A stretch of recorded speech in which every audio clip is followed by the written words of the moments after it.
자, 이번 편은 비트코인 시스템 혁명의 마지막 편인 3부입니다. 비트코인 채굴, 진실 혹은 거짓이라는 편인데, 자, 이제 종합 요약입니다.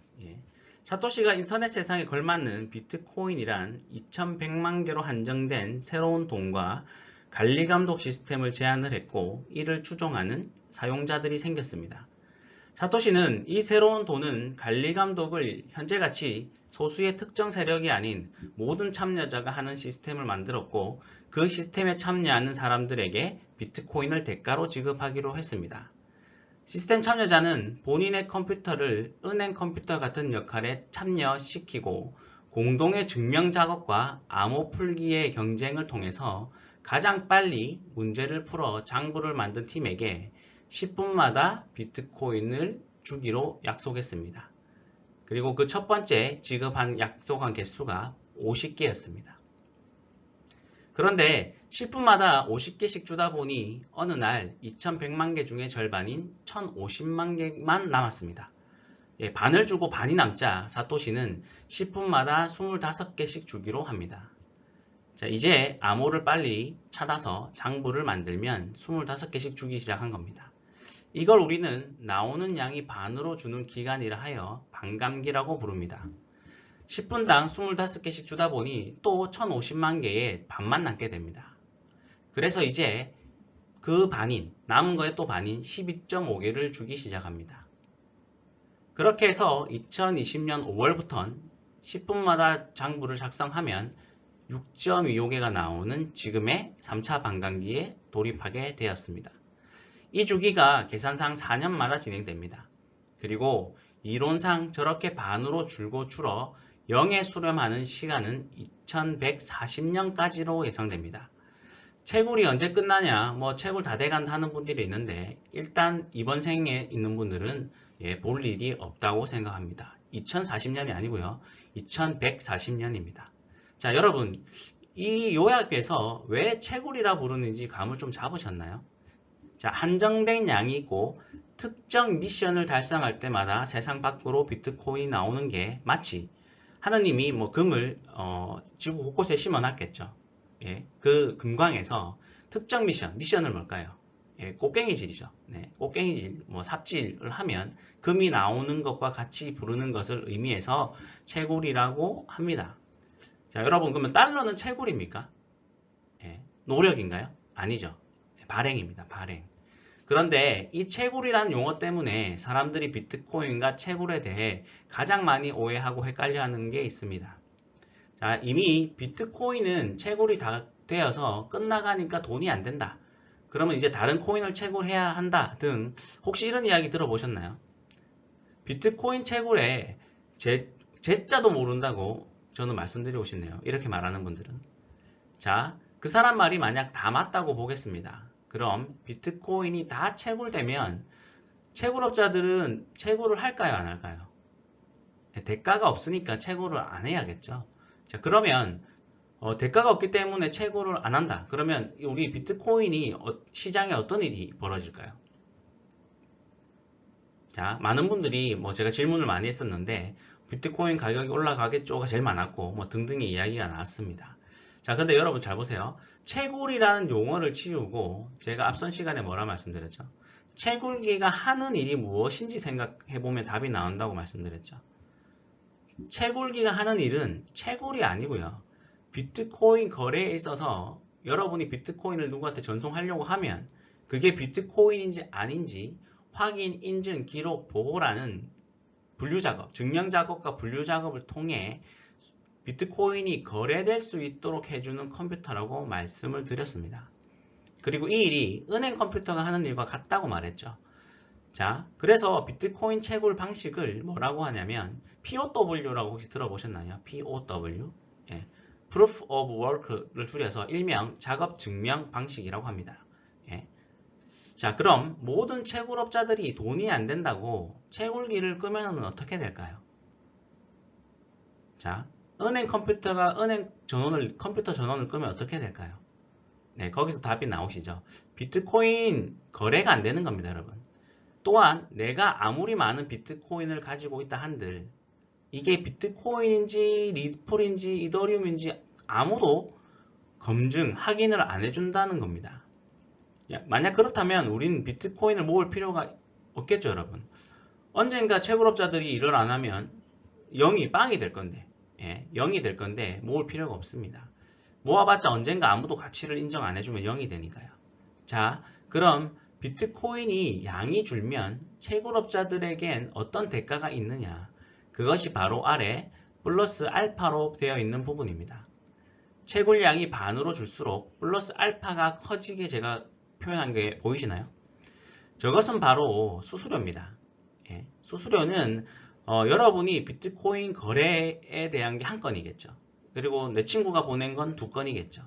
뭐 그런 식으로 해서 저 장부 속에 기록되어 있는 건건마다 여러분이 내는 수수료가 채굴업자가 마찬가지로 가져가는 값입니다. 비트코인입니다.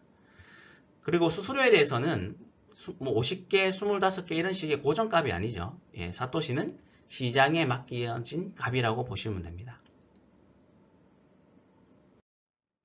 자, 실제 블록체인상 장부를 보면서 이야기를 해보겠습니다. 가장 왼쪽에 파란색이 장부 번호입니다. 장부 번호. 그리고 그 옆에 오른쪽 옆에 TX 카운트가 저 장부에 10분 동안 기록된 거래들의 건수입니다. 그래서 아래들 쭉 보시면 장부마다 건수가 다르죠. 그리고 우리가 봐야 할 부분은 리워드 부분입니다. 리워드, 보상이죠, 보상. 자, 왼쪽에 12.5개는 뭐 밑에 다 똑같죠. 12.5개로. 바로 아까 계속 말한 채굴 보상입니다. 장부에 묶은 대가로 받는 12.5개. 현재 이 장부는 반감기가 오기 전인 3차 반감기가 오기 전인 2020년 5월 이전 장부죠. 타임 보면 날짜가 나와 있죠. 2019년 장부로서 장부 작성의 대가로 12.5개를 받았을 때고요. 자, 그런데 플러스 옆에 12.5개 옆에 플러스에서 숫자가 더 있죠. 저것이 바로 사람들이 건건마다 전송을 할 때마다 지불했던 수수료의 합입니다. 그래서 12.5개 채굴 보상은 동일하지만 수수료 보상은 장부마다 모두 다릅니다. 그리고 채굴업자들은 수수료를 많이 낸 거래부터 우선적으로 처리를 해줍니다. 세상의 논리죠, 여러분. 오늘 좀 빨리 물건을 보내고 싶으면 퀵이고 내일 정도 가도 되면 택배 온 거고 며칠 걸려도 되면 우편 이런 식으로 모든 전송 수수료 속도에는 값이 다릅니다. 자, 2020년 5월 이후 현재 반감기의 장부입니다. 그래서 장부 번호도 숫자가 훨씬 늘었죠. 그리고 건수, 그리고 보상을 보면 이제 6.25개로 보상이 반으로 줄어든 게 보일 겁니다.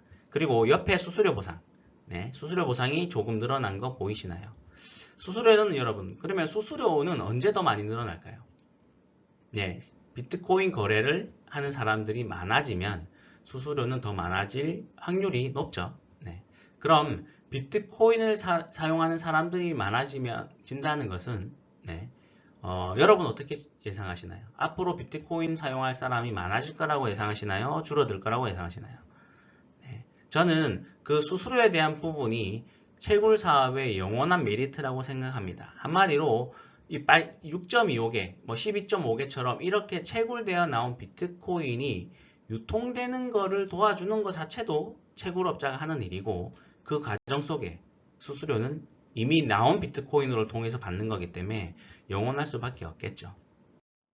일례로 2017년 12월 과거 극도기의 광기 장일 때입니다. 그때의 장부를 보시면 자, 날짜 보이시죠? 2017년 12월 말 거의 가즈아가 유행할 때입니다.